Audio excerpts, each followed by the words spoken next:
से राहुल गांधी के मिसिंग होने की बात कर रहे कॉन्स्टिट्यूएंसी से। देखिए, जो कल तक रोम रोम करते थे, आज वो राम राम करने लगे हैं।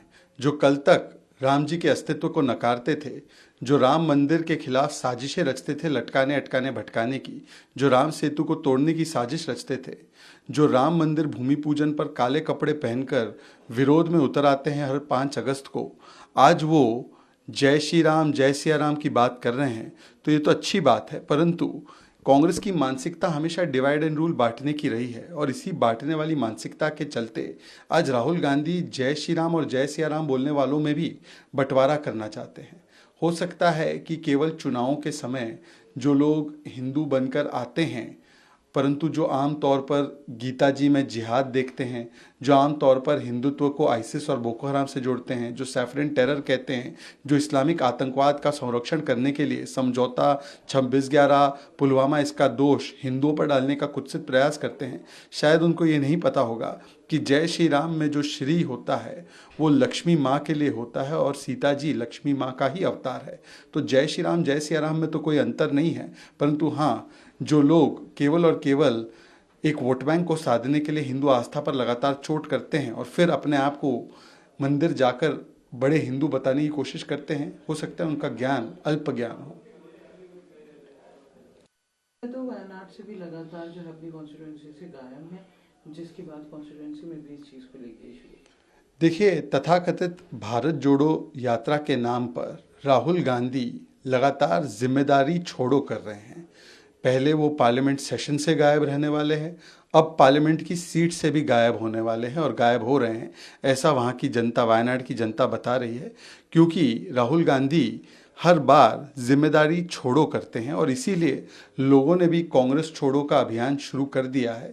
मुझे लगता है कि ये दिखाता है कि केवल एक परिवार के हित को, पीपल के हित के ऊपर रखती है कांग्रेस पार्टी और उनके प्रथम परिवार राहुल गांधी के जैसे नेता। इसीलिए ना वो पार्लियामेंट सेशन को तरजीह देते हैं, ना वो पार्लियामेंट सेशन अटेंड करना चाहते हैं। वो कहते हैं कि इम्प्रैक्टिकल होगा पार्लियामेंट सेशन में जाना, और ना वो अपनी पार्लियामेंट्री सीट पर ध्यान दे पा रहे हैं, क्योंकि उनके लिए केवल परिवार जो है मैटर करता है, पीपल मैटर नहीं करते। He's again raising kind of he's raising a question on Jai Shri Ram. Now he's saying that BJP and RS always say Jai Shri Ram because they do want to worship for Maa Sita. Those who used to say Rom Rom, those who have opposed the existence of Sri Ram on affidavit, those who have opposed Ram Mandir for 70 years, those who continue to oppose the Ram Mandir construction, and on Bhumi Pujan day they have worn black clothes and protested, those who came up with Hindu terror terminology and who can see jihad in Gita ji, today they are saying Ram Ram from Rom Rom. They have gone from vote bank politics to now trying to invoke Hindu Astha.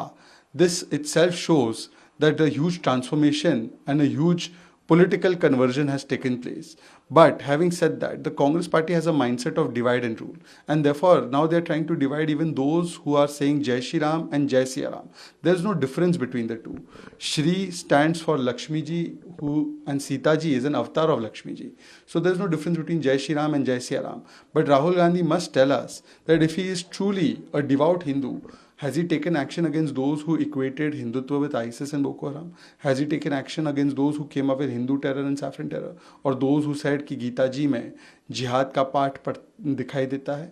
So he has taken no action on them. And this shows that for the sake of vote bank politics, their true face comes out every now and then. But around election time, they pretend to be most devout Hindus.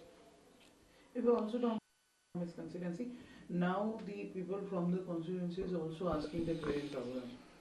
In the name of so-called Bharat Jodo, Rahul Gandhi has always done Zimmedari Chodo, and now it has come down to Parliament Chodo. Parliament ko bunk karo. First we heard how it is impractical for Rahul Gandhi to attend Parliament session as per Congress party. So they are bunking Parliament session, and now he is bunking his responsibilities as a parliamentarian. This is because the mindset of the Congress is very elitist. The first family feels that only Parivar matters, people don't matter, and Parliament is a place where you discuss people's issues. Your seat, your constituency is a place where you have to address people's issues. People don't matter for Congress, only Parivar matters. इधर गुजरात हिमाचल के बाद अगर दिल्ली की बात करें तो दिल्ली के अंदर क्लीन स्वीप आम आदमी पार्टी की दिख रही है, बीजेपी हारती दिख रही है। वहीं हिमाचल में दूसरी तरफ जो है वो कंपटीशन दिखाई दे रहा है एग्जिट पोल में। देखिए, जो एग्जिट पोल्स आए हैं 7 और 8 तारीख को एग्जैक्ट नंबर्स आएंगे और हमें एग्जैक्ट नंबर्स का इंतज़ार करना चाहिए, चाहे वो गुजरात हो, हिमाचल हो, चाहे दिल्ली हो। परंतु एक जो ट्रेंड दिखाई दे रहा है कई वर्षों से, जब से प्रधानमंत्री नरेंद्र मोदी जी राष्ट्रीय स्तर पर प्रधानमंत्री के रूप में आए हैं, कि अब सरकारें एक politics of pro incumbency, politics of performance, politics of विकास और पॉलिटिक्स ऑफ विश्वास और विश्वसनीयता आज ये डिलीवर करती है। इसलिए एक पीडीएस मॉडल है, परफॉर्मेंस, डिलीवरी और सेवा मॉडल, जिसके चलते बार बार भारतीय जनता पार्टी की सरकारों को उनके अच्छे काम के लिए, उनके अच्छे नेतृत्व के लिए चुना जाता है, चाहे वो उत्तराखंड हो, चाहे उत्तर प्रदेश हो, या अब जैसे गुजरात और हिमाचल प्रदेश में भी रुझान दिखाई दे रहे हैं। दूसरी ओर एक पॉलिटिक्स ऑफ पीवी कांग्रेस की भी है, परिवारवाद और विभाजनकारी वोट बैंक पॉलिटिक्स। जनता इसको लगातार नकार रही है। हम 8 तारीख का इंतजार करेंगे जब एग्जिट पोल्स के नतीजे एग्जैक्ट नंबर्स में सामने आएंगे।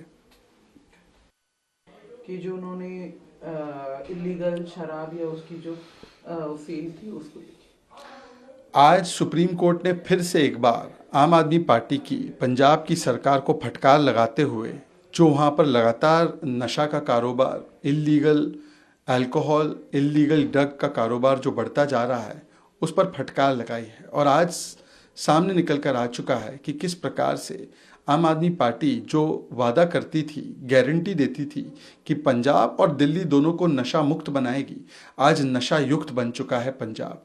आज गली गली, मोहल्ले मोहल्ले में साफ पानी पहुँचे ना पहुँचे, परंतु अवैध शराब और नशा ये ज़रूर पहुँचता है, क्योंकि आम आदमी पार्टी ने एक हफ्ते में नशा माफिया पर कार्रवाई करने के बदले उनको संरक्षण देने का काम किया है। जब पंजाब पुलिस कार्रवाई भी करती है तो उनके विधायक उसे रोकते हैं। हमने वो वीडियोस भी देखे हैं कि किस प्रकार से युवा अपने पैरों पर खड़े नहीं हो सकते। मकबूलपुरा के वीडियो, चाहे वो अमृतसर के कई इलाकों के वीडियो हो। आज पाकिस्तान भी एक तरीके से खुशी मना रहा होगा कि उसको नार्को टेररिज्म करने की ज़रूरत नहीं, क्योंकि आम आदमी पार्टी की सरकार शराब और नशा माफिया के साथ साठगांठ करके दिल्ली को भी और पंजाब को भी शराब युक्त, नशा युक्त करके हमारे युवाओं के भविष्य को अंधकार में डालने का एक महापाप कर रही है। आम आदमी पार्टी की सरकार को इसकी जिम्मेदारी लेनी चाहिए। कानून व्यवस्था ध्वस्त हो चुकी है उनके चलते।